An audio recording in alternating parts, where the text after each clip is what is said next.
जय माँ काली मित्रों, आपका मेरे चैनल माँ काली माँ दुर्गा शक्ति संवाद में स्वागत है।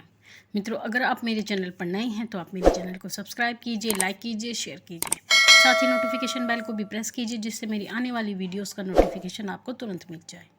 मित्रों, आज जो ये विषय है वो विषय ये है कि जैसे कि आप जानते हैं नवरात्र आ रहे हैं, 7 तारीख से नवरात्र प्रारंभ होने वाले हैं और नवरात्र केवल 8 ही हैं और तृतीया और चतुर्थी का जो नवरात्र है वो एक होने वाला है। तो कोई बात नहीं, माँ भगवती की जैसी इच्छा है नवरात्र का एक घट रहा है तो कोई बात नहीं। तो अब मैं इसमें आपको ये बताना चाहूँगी कि आपको किस प्रकार से चौकी लगानी है और क्या क्या ऐसी चीज़ें हैं, क्या नियम है जिनका आपको इस नवरात्र में पालन करना है, क्या खाना है, किस प्रकार आपको ये नवरात्र पूर्ण करने हैं। तो देखिए बच्चों, जो भी बच्चे नवरात्र का संकल्प लेंगे या नवरात्र का व्रत करेंगे उनको सबसे पहले तो अमावस्या के दिन ही अपने पूजा स्थान की सब कुछ पूरी तरह साफ़ सफाई करके आपको पूरी तैयारी कर लेनी है। पहले दिन ही पूरी तैयारी कर लेनी है। अगले दिन आपको सुबह जल्दी उठ करके, जितना जल्दी उठेंगे उतना अच्छा होता है, सुबह जल्दी उठ करके आपको अपनी जो है एक चौकी लगानी है। चौकी लगाएं या फिर पूजा स्थान में अगर आपके पास जगह है तो अच्छी बात है, अगर नहीं है सबसे उत्तम जो होता है माँ भगवती को अलग से विराजमान किया जाता है नवरात्र में, तो उनकी चौकी लगाई जाती है। लकड़ी के पटड़े पर या लकड़ी की चौकी पर माँ भगवती को बिठाया जाता है। जिन लोगों के यहाँ पर सांझी लाई जाती है, सांझी बिठाई जाती है, तो वो सांझी बिठा सकते हैं। साथ ही जिनके घर में माँ भगवती माँ काली की पूजा की जाती है वो माँ काली को भी साथ में बिठाएं। माँ दुर्गा की पूजा की जाती है तो माँ दुर्गा को भी अवश्य ही साथ में बिठाएं और सांझी भी साथ में बिठाएं। तो इस प्रकार से आपको अपनी चौकी पर माँ को बिठाना है। लाल वस्त्र चौकी पर आपको बिछाना है। फिर उसके बाद में जो आप माँ भगवती के चित्र को बिठाएंगे या आपके पास मूर्ति हैं तो मूर्तियों को बिठाएंगे, उससे पहले आपको गंगा जल का छींटा उनको लगा देना है। और अगर आपने माँ को चुनरियाँ उड़ा रखी हैं, सभी अधिकतर जो लोग होते हैं वो माँ भगवती को चुनरी उड़ा कर रखते हैं, तो ये जो समय होता है वो माँ की चुनरी बदलने का समय होता है। तो आपको सब पुरानी चुनियाँ माँ की फ़ोटो से और मूर्ति से हटा देनी है और नई चुनरियाँ माँ को उड़ानी है। फिर उसके बाद में आपको गणेश जी भी साथ में बिठाने हैं। अगर गणेश जी आपके पास नहीं हैं तो आप एक सुपारी बिठा सकते हैं जो गणेश जी का रूप होते हैं, और सुपारी पर आप एक नाला लपेट सकते हैं, कलावा जिसको बोलते हैं, कलावा लपेट करके आप गणेश जी को बिठा सकते हैं। गणेश जी को आप चावल का आसन देंगे, यानी अगर सुपारी है तो सुपारी से को चावलों के ऊपर रखेंगे, और अगर गणेश जी हैं तो उनको चावलों के भी ऊपर रखेंगे, उनको आसन देंगे चावलों का। फिर उसके बाद में आपको कलश स्थापना करनी है। कलश स्थापना करने के लिए आपको कलश में जल भरना है और उस जल में आपको 1 रुपये का सिक्का और थोड़ी से चीनी के दाने यानी कुछ मीठा उसमें ज़रूर डालना है। और उसमें मीठा डालने के बाद में आपको एक नारियल पानी वाला और उस पर आपको लाल चुनरी लपेट करके कलश पर स्थापित करनी है। और जो स्थापित आप कलश कर देंगे उसको बार बार नहीं हिलाएंगे। आप कलश को ज्वारों में भी रख सकते हैं, लेकिन अगर परिस्थिति नहीं है तो बिना ज्वारों के भी आप रख सकते हैं, यानी जवारे बोने होते हैं कलश के चारों तरफ। लेकिन अगर कोई ऐसी परिस्थिति है कि नहीं आप रख सकते तो कोई बात नहीं, आप पैसे भी रख सकते हैं। फिर उसके बाद में आपको अपनी अखंड ज्योत की तैयारी करनी है, अखंड ज्योत तैयार कर लेनी है। फिर उसके बाद में आपको क्या करना है, फिर अब आप माँ भगवती के लिए आपको सबसे पहले माँ को तिलक करना है। जो देवी देवियाँ हैं, जो भी आपने अपनी चौकी पर बिठाई हैं, उन सबको तिलक कीजिए। फिर उसके बाद में माँ भगवती को एक एक पान, अगर आप माँ दुर्गा को की ही पूजा कर रहे हैं तो माँ दुर्गा को, अगर आप माँ दुर्गा और काली दोनों की पूजा कर रहे हैं तो माँ काली को भी और माँ दुर्गा को भी एक एक पान, पान का मतलब ये है कि एक एक पान का पत्ता जो आता है, एक एक पान का पत्ता, उसमें एक जो 2 सुपारी माँ दुर्गा के लिए, 2 सुपारी माँ काली के लिए, 1 इलायची का जोड़ा माँ दुर्गा के लिए, 1 इलायची का जोड़ा माँ काली के लिए, 1 लौंग का जोड़ा माँ दुर्गा के लिए, 1 लौंग का जोड़ा माँ काली के लिए। आपको इस प्रकार से माँ को चढ़ाना है। ये सब चढ़ाने के बाद में आपको क्या करना है, फिर उसके बाद में आपको माँ को पुष्प जरूर चढ़ाना है। पुष्प अगर आपको गुड़हल का फूल मिल जाए माँ काली के लिए तो बहुत अच्छी बात है, और अगर आपको गुड़हल का फूल नहीं मिलता है तो गुलाब का पुष्प माँ दुर्गा को भी बहुत प्रिय होता है और माँ काली को भी बहुत प्रिय होता है। तो आपको गुलाब का पुष्प माँ काली को भी चढ़ाना है और माँ दुर्गा को भी चढ़ाना है। फिर उसके बाद में इतना करने के बाद में आपको स्वयं को भी तिलक करना है। तिलक करने के बाद में माँ भगवती को फिर अगर आप 16 श्रृंगार चढ़ाना चाहते हैं, अगर आपकी सामर्थ्य है तो माँ को आप 16 श्रृंगार चढ़ाएं। उस 16 श्रृंगार का क्या करना है वो भी मैं आपको वीडियो के अंत में बताऊंगी। तो आपको माँ को 16 श्रृंगार चढ़ाना है। अगर आप माँ दुर्गा की पूजा करते हैं तो केवल माँ दुर्गा के लिए, और अगर आप माँ दुर्गा काली दोनों की पूजा करते हैं तो दोनों के लिए श्रृंगार के सामान की आपको आवश्यकता पड़ेगी। 16 श्रृंगार दोनों को चढ़ाना है, और जिनकी सामर्थ्य 16 श्रृंगार चढ़ाने की नहीं है वो 5 श्रृंगार भी चढ़ा सकते हैं, और वो भी सामर्थ्य नहीं है तो एक एक चढ़ा सकते हैं। देखिए माँ भगवती भाव से चलती है, जितनी सामर्थ्य होती है आप अपनी सामर्थ्य के अनुसार चलिए। फिर ये करने के बाद में माँ भगवती को इतना सब कुछ चढ़ाने के बाद में अब आपको अखंड ज्योत प्रज्वलित करनी है। अगर आप केवल माँ दुर्गा की पूजा कर रहे हैं तो आपको देशी घी की अखंड ज्योत प्रज्वलित करनी है। अखंड ज्योत के लिए मैंने अलग से वीडियो अपलोड कर दी है जो मैंने कल की थी, तो आप उसको सुन लेना, आपको पूरी बात समझ में आ जाएगी।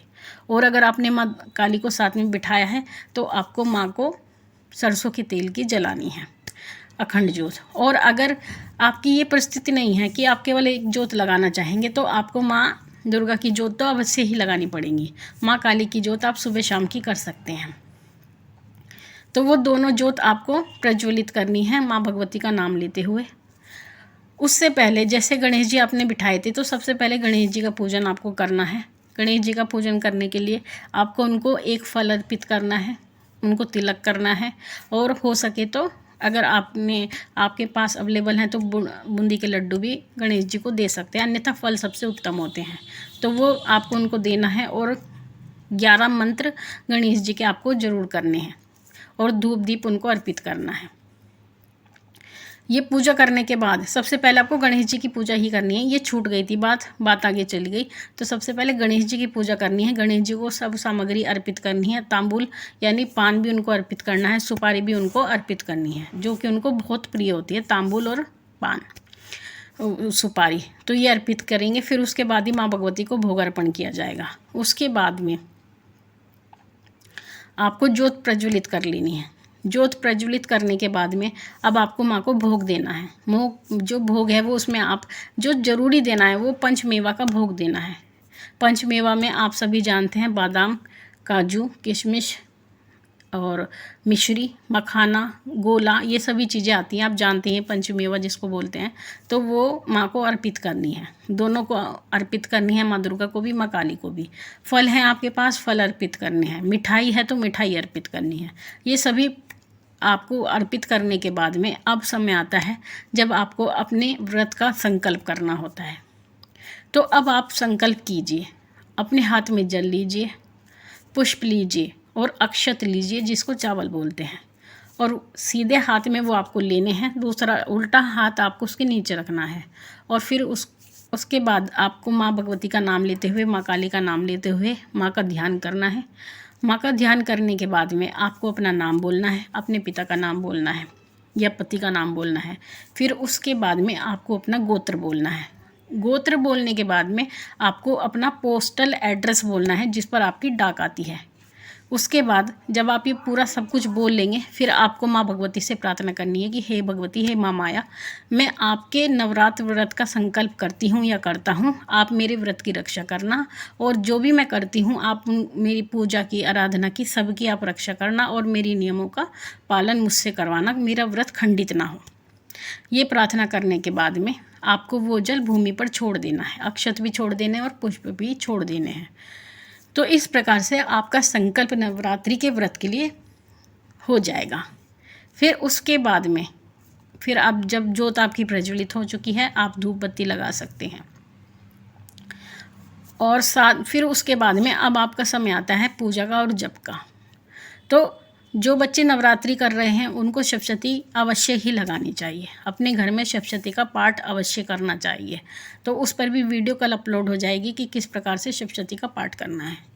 जो बच्चे सप्तशती का पाठ नहीं कर सकते, जिनके पास समय का अभाव होता है, वो क्या करेंगे, वो केवल दुर्गा स्तुति करें। वो भी नहीं कर सकते तो सिद्ध कुंजिका का पाठ करें। केवल अगर आपके पास समय कम है तो आप सिद्ध कुंजिका का पाठ करें, एक पाठ करें, और उसके बाद माँ की आरती करें और अपने जो बादी पर चले जाएं।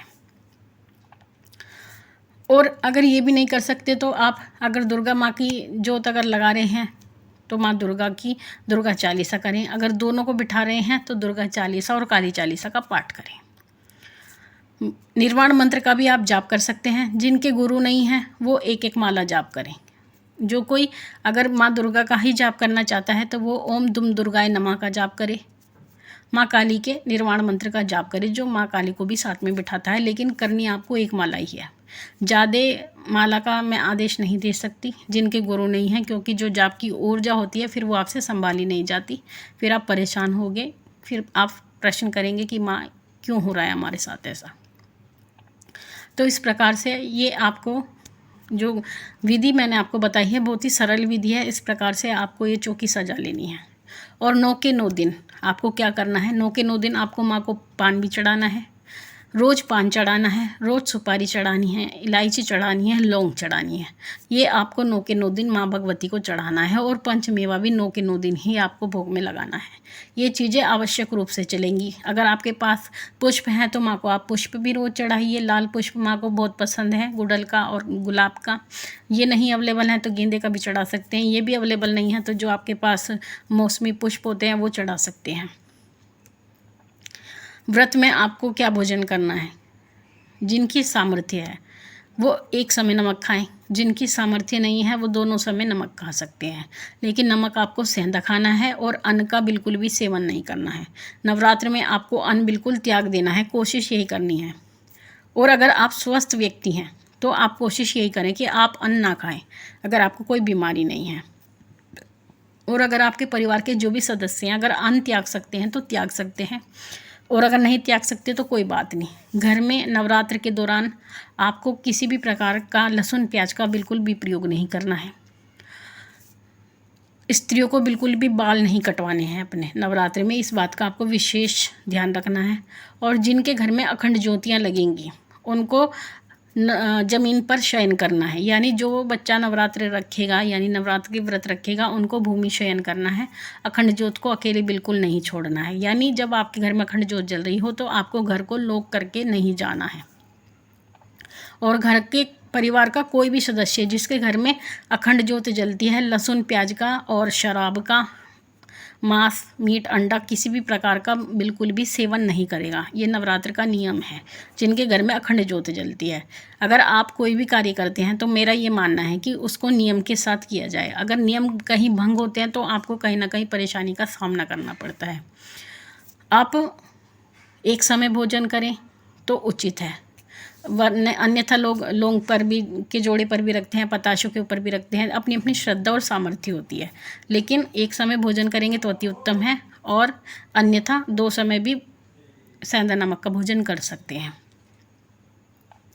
फिर उसके बाद में आपको क्या करना है, ये सब करने के बाद में आपको, जैसे कि जो बच्चे अष्टमी का पूजन करते हैं और उनके घर में अखंड ज्योत जलती है तो वो क्या करते हैं कि बहुत से बच्चे अखंड ज्योत को अष्टमी तक ही बढ़ाते हैं, लेकिन ऐसा नहीं करना होता। आपके यहाँ कन्या पूजन भले ही अष्टमी में होता हो, आपको अखंड ज्योत नौमी तक बढ़ानी है। यानी नौमी के बाद अखंड ज्योत अपने आप शांत हो जाती है। जब आप उसमें घी डालना बंद करते हैं या तेल डालना बंद करते हैं तो अपने आप शांत हो जाएगी, लेकिन आपको जो ज्योत बढ़ानी है वो नौमी तक ही बढ़ानी है। और जिनके ऊपर सवारियाँ आती हैं उनको अष्टमी में भले ही कन्या पूजन कर दिया हो, उनको व्रत नवमी तक ही रखने हैं, बीच में अपना व्रत भंग ना करें।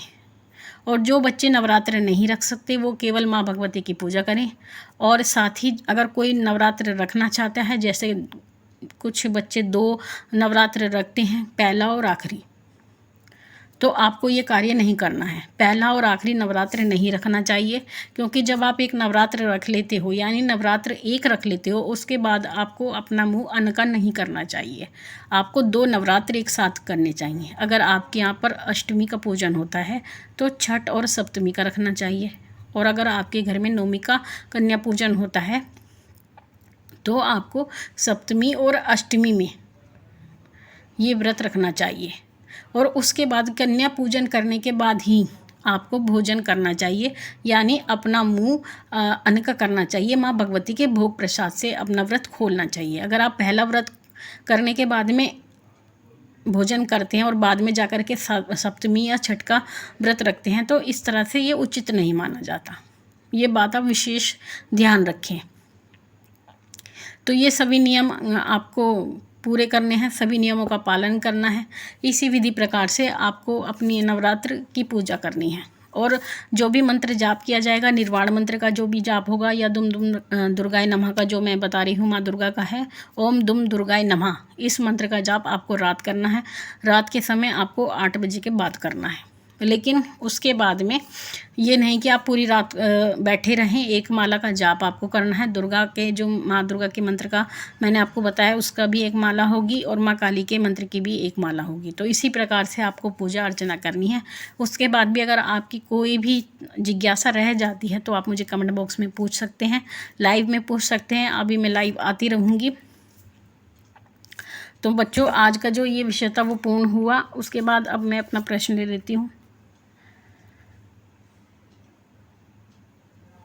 प्रश्न है जय शमशान महाकाली। इन्होंने मुझसे पूछा है जय माता दी। माँ, आप मुझे ये बताएं कि जिसके ऊपर सवारी आ रही है और उसका गुरु भी नहीं है, तो सब कुछ होने के बाद भी वो इंसान